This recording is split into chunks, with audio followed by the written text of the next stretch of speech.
Na niseme tu kwamba Jaji Mkuu amezungumza yote na ameonyesha jinsi gani taasisi zetu zina wajibu wa kikatiba na kuzingatia sheria za nchi. Na ulipouliza swali kwamba je, tunao ushirikiano, ndani mfumo wetu wa kisheria, mfumo wetu wa sheria katika eneo la utoaji haki umetengenezwa katika namna ambayo una interoperate, kwa sababu utaona kuna ukamataji, kuna uchunguzi, kuna mashtaka yanapelekwa mahakamani, kuna kesi inaendelea,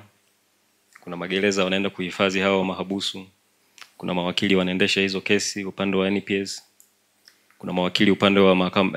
TLS. Lakini mwisho wa siku kinachotafutwa ni haki. Kwa hiyo sisi tuseme kwamba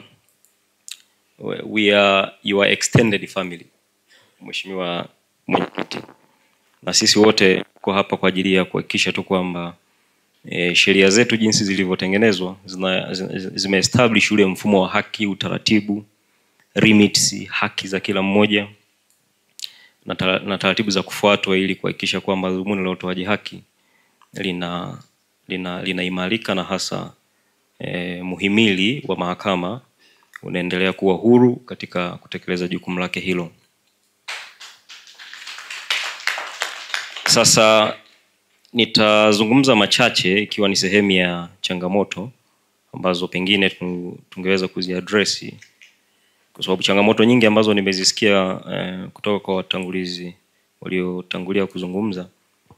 sioni sehemu waliozungumza hasa kwamba kuna changamoto ya kisheria. Nadhani sheria ziko wazi kabisa kwa maana ya katiba inasema nini, sheria ya mwenendo wa uendeshaji wa kesi kwa maana ya Criminal Procedure Act inasema nini, na taratibu zote za kimahakama zilizowekwa ziko very clear. Nadhani jambo moja kubwa ni ile mabadiliko ya kifikra ambayo Mheshimiwa Jaji Mkuu amezungumza vizuri kwenye dira, na dira imejikita kabisa katika maeneo hayo, kwa sababu bila mabadiliko ya fikra basi tutabaki tunaoperate katika msingi ule ambao hatutaweza kuzitumia sheria zetu vizuri na namna ambavyo tunaweza kushirikiana ndani ya serikali kati ya taasisi moja na taasisi zingine ili kutimiza lile dhumuni lililowekwa la upatikanaji haki. Kwa hiyo naweza kusema tu kwamba hii inaweza ikawa ni custom experience ya kila mmoja katika gurudumu hilo na mnyororo huo wa upatikanaji haki. Kwa hiyo niruhusu Mheshimiwa Mwenyekiti, nitazungumza machache ambayo na sisi ofisi ya Mwanasheria Mkuu wa Serikali tungependa kuyazungumza kwa wazi kabisa kwenye kikao hiki ili tuweze kuyajadili na pengine kuyachukua katika maazimio ambayo baada ya kikao hiki ndio utakuwa mwongozo wetu mzuri wa namna gani tutakuwa tukitekeleza. Mheshimiwa Mwenyekiti, tulitamani sana hasa pale panapokuwa na kesi dhidi ya serikali, basi kesi hizi zipate nafasi nzuri na kipaumbele cha kuzimaliza kwa wakati, kwa sababu hasa wanaoilalamikia serikali na wanaokuja mbele ya mahakama kwa ajili ya kutafuta haki dhidi ya serikali hawa wananchi. Na tunafahamu kwamba nchi yetu inazingatia utawala wa sheria na kujenga imani ya wananchi hawa, basi upatikanaji wa haki huu ambapo serikali inakuwa inahusishwa moja kwa moja basi ipatikane kwa wakati na kwa haraka. Sambamba na hilo nitaunganisha suala la kufungwa na masharti ya kiufundi na kwenda hasa labda kwenye zile merit, hasa kwa mashauri yanayowahusu wananchi. Zinaweza zikawepo sababu za msingi, naungana kabisa na Solicitor General kwa jinsi alivyowasilisha, na ni utaratibu tu wa kawaida, lakini pale ambapo tunaona kwamba kuna haki hasa inatakiwa ipatikane au izungumzwe na wananchi hawa ambao wamekuja mbele ya mahakama, wanapaswa kujua ukweli na uwazi kuhusu haki wanayoitaka mbele ya mahakama, basi tujaribu kubalance huu mzani kuona kwenye yale mambo ambayo mahakama inaweza ikayajadili kwa kina ili kuweka kutoa maamuzi ambayo yataisaidia serikali kujaribu kuona sehemu gani ambapo hasa kuna haja ya kufanya maboresho. Nitatoa mfano. Nchi yetu sasa inavutia wawekezaji wengi kutoka nje. Na panapokuwa na uwekezaji, ardhi ni nyenzo moja muhimu sana ya kutimiza azma hiyo ya uwekezaji hapa nchini, hasa pale mitaji mikubwa inapokuwa inavutiwa kwa maana ya foreign direct investment. Sasa eneo kubwa sana na la muhimu sana kuhusu ardhi ni kuhusu compensations zinazohusu wananchi, vijiji na wakati mwingine mtu mmoja mmoja kutokulizika na pengine compensation ambayo mwekezaji au serikali inakuwa imeisimamia kuhusu kwa maana ya kwamba ile adequate, fair and prompt compensation kwa wananchi. Tulifikiri kwamba maeneo kama haya ni maeneo ambayo yanahitaji pia kupewa kipaumbele sana, kwa sababu kwa kesi ambazo zinaweza zikawa ziko mahakamani na uwekezaji unachelewa na serikali inategemea mark milestone kwenye uwekezaji huo ili iweze kukusanya kodi, basi kunaweza kukawa na stallment fulani ambazo miradi mingi inaweza ikawa haianzi kwa wakati. Yapo mashauri mengi na nisingependa kuyataja moja baada ya jingine, lakini kwa sababu ya kesi kuwa mahakamani, uwekezaji ule unakuta hauanze mara moja.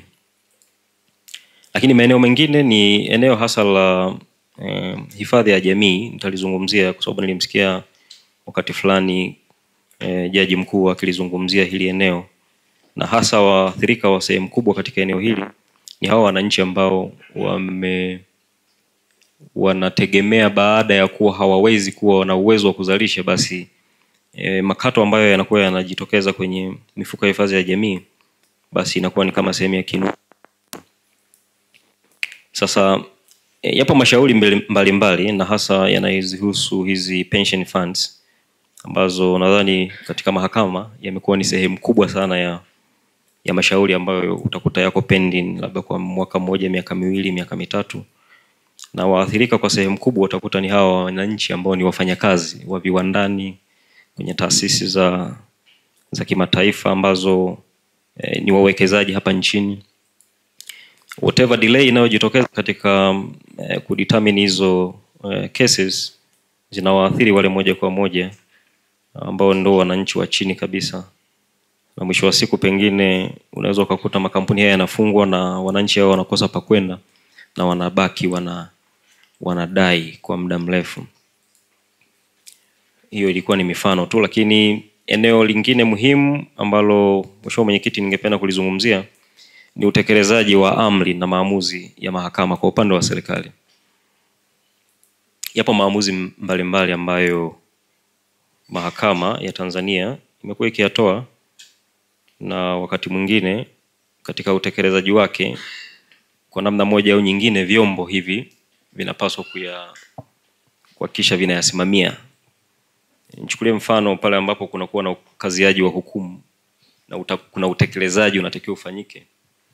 lakini kuna namna ambayo unapaswa kumshirikisha mkuu wa wilaya ili aweze kuwasiliana na jeshi la polisi na utekelezaji huo uweze kufanyika. Nadhani hapa napo kuna haja ya kupatazama vizuri, kwa sababu sehemu kubwa ya ushiriki wa vyombo vya serikali katika utekelezaji na usimamiaji wa majukumu yao ili amani iweze kuendelea kuwepo, lakini pia amri na maamuzi ya mahakama yaweze kuendelea kutekelezwa na kuheshimiwa, basi itatusaidia pia kupunguza kelele, kwa sababu utakuta katika legal aid mbalimbali ambazo ofisi ya mwanasheria mkuu wa serikali kwa kushirikiana na Wizara ya Katiba na Sheria imekuwa ikiziendesha, utakuta malalamiko mengi, utakuta ushindi upo, lakini kuna mazuio kaza wa kaza pengine yanajitokeza ya kutokutimiza wajibu katika eneo fulani na kuzuia utekelezaji wa hukumu hizo. Ili nalo mheshimiwa mwenyekiti, nadhani tukilitazama itatusaidia sana kuweka utaratibu mzuri ambao maamuzi yanayotolewa na mahakama yataheshimiwa, na kwa maana hiyo mwisho wa siku tunahakikisha sasa ile haki mwisho wa siku imepatikana. Na sijui sasa hapa kwa wajibu wa mahakama kuyafuatilia maamuzi yake nayo yatoa, kuhakikisha kwamba yametekelezwa. Labda kuna haja ya kudiscuss kidogo kwamba mahakama ina nafasi gani pale inapotoa maamuzi na kunakuwa na mkwamo kwenye utekelezaji kule, na inawezaje kuyalinda. Najua kuna namna ambayo kunaweza kukawa na mjadala wa namna ya kuboresha kwenye hilo eneo. Kwa sehemu kubwa, Mheshimiwa Mwenyekiti, msaada wa kisheria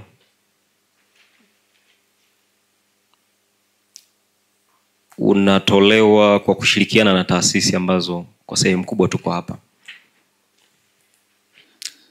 Na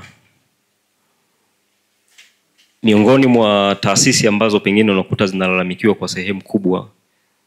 mahakama huwa inajitokeza mara kadhaa kwamba nimekwenda mahakamani huu mwaka wa 5, kesi yangu inapigwa tu tarehe, inafutwa, inarudishwa, inafanywa nini. Au pengine maamuzi yametolewa lakini hajapata nakala ya hukumu.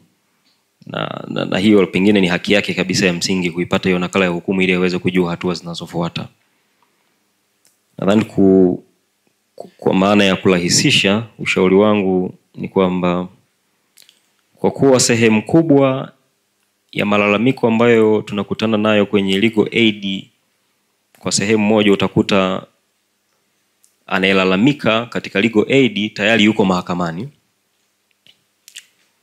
na kwa kuhofia pengine huyo anayetoa msaada wa kisheria kutokudhani kwamba anaingilia uhuru wa mahakama, ipo haja sasa ya kuweka utaratibu mzuri wa namna gani mahakama inafikiwa kutoka kwenye legal aid point of view kwenye yale ambayo hizi taasisi na hivi vyombo ambavyo vinajihusisha sana kwenye hilo eneo viweze kuprovide a link ambayo mahakama inaweza ikawa inapata feedback nzuri na kufanyia kazi kwa wakati. Kwa hiyo kwa upande huo itatusaidia sana kurahisisha namna gani wananchi wanapata haki zao. Mheshimiwa Mwenyekiti, eneo lingine ambalo nilipenda kulizungumzia ni eneo sasa la legal development, kwa maana ya jurisprudence ya sheria katika nchi yetu na maamuzi ambayo mahakama inayatoa, hasa ambavyo yanaweza kuchangia katika legal reforms na utunzi wa sheria katika namna ambayo inatoa reflection baada ya vifungu vya sheria kutafsiriwa na kuharmonize sheria mbalimbali. Lakini Mheshimiwa Mwenyekiti, jambo lingine ningependa kulizungumzia ni kuhusu community services, kwa makosa ambayo hatuhitaji kuwaweka sana watu hawa magereza, na ili hali magereza kule ni sehemu pengine ya kuwafundisha watu urekebu. Ni maoni yetu kwamba magereza au mahakama na wadau wote tujaribu sana kuitumia alternative hii kama sehemu ya kufanya maboresho na urekebu kwa hawa wahalifu kwa makosa ambayo yanaweza yakaenda kwa utaratibu huo kwa mujibu wa sheria ya Community Service Act. Kwa sababu kwa makosa tu haya madogo ya miezi 6, mwaka mmoja, miaka miwili, nadhani congestion upande wa magereza inaweza kawa ni kubwa sana kiasi kwamba kama hakuna alternative, manake utakuwa unaweza kuretain wafungwa kiasi cha kutosha, alafu bado kuna gharama ya kuwa maintain, kuwalisha asubuhi, mchana, uwavalisha uniform, hakikisha usalama wao na vitu kama hivyo. Basi kuna haja ya upande wa mahakama tujaribu kulitazama hilo pia, tuone namna gani linaweza kusaidia katika mfumo wa utoaji haki na urekebu wa hawa wenzetu ambao wanapatikana na hatia huko mahakamani. Mheshimiwa Mwenyekiti, jambo lingine ni kuhusu nidhamu tu ya utendaji sasa, kwa maana ya nidhamu ya mawakili imezungumzwa vya kutosha, lakini pengine nidhamu ya mahakimu kule ambako hasa utakuta mahakama ya mwanzo, mahakama ya wilaya, mahakama ya kimkazi, ambako hasa huko ndio wananchi wengi waliko na ndiko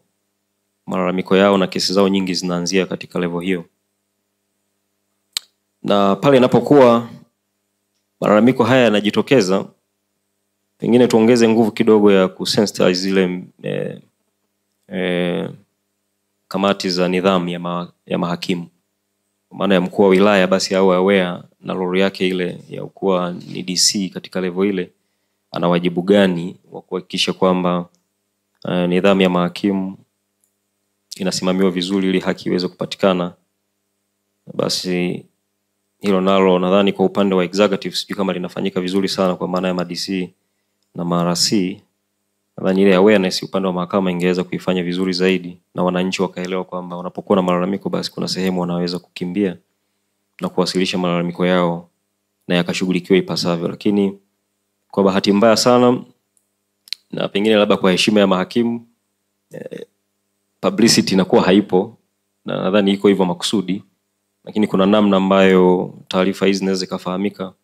ili ionekane kwamba mtu anapokuwa hakimu si kwamba hawezi kuchukuliwa hatua. Basipo hatua ambazo zinaweza kuchukuliwa, hata kama ni kuhamishwa au kushushwa cheo au kufanywa nini, basi hii public ikijua basi inajenga confidence ya upande wa mahakama. Lingine ni itakuwa tu ni pongezi kwa hatua ambazo mahakama inaendelea nazo katika kuimarisha utoaji haki, hasa ile efficiency na effectiveness ya use of technology. Labda tu kwa ushauri kidogo tu katika hili eneo, tujaribu kuangalia namna ambayo teknolojia basi tusaidie, badala ya kesi hizi kuwa zinakuja mtu anasubiria mahakamani akijua kesi yake itasikilizwa, amekuja tangu saa 2 au saa 3, anaweza kukaa mpaka saa 8 au saa 9 mchana ndio anapata taarifa za kwamba kesi yake imeahirishwa, na pengine muda huo angeweza kuutumia katika kufanya mambo mengine ya ujenzi wa taifa. Na ukizingatia kwamba sehemu kubwa ya Watanzania sasa wanamiliki simu, pengine ongeza kupata jumbe fupi za kwamba kesi yako kesho haitaitwa, itapangwa siku nyingine kwa tarehe fulani, na ikawa ni efficient tu kabisa, ni reliable source ya information. Na inaweza ikawa ni njia nzuri kama haita compromise procedures zingine za kimahakama. Lakini pia namna ambavyo wateja wa mahakama wanaweza wakapata taarifa mbalimbali za kimahakama kupitia teknolojia, nayo inaweza ikatusaidia kwa kiwango kikubwa. Mheshimiwa Mwenyekiti, la mwisho, kwa sababu tulikonvene hapa na tumejaribu kulizungumzia kidogo, na wenzetu wa TLS wapo hapa, na Public Bar Association wapo, na wadau wote wapo, na kwa kuwa leo tumekubaliana kwamba tunaanza ushirikiano na mawasiliano, tutabadilishana hapa, basi ni vyema tu pale ambapo kunakuwa na sintofahamu au ya jambo lolote, ni vizuri sasa tukafanya mawasiliano, tukao tunajua ni kitu gani kipo na namna gani tunaweza tukaliendea jambo hili. Na kabla ya kutoa tamko, basi kunakuwa na harmonization ya key stakeholders kwenye mnyororo wote wa utoaji haki. Mheshimiwa Mwenyekiti, nakushukuru kwa nafasi. Asante sana.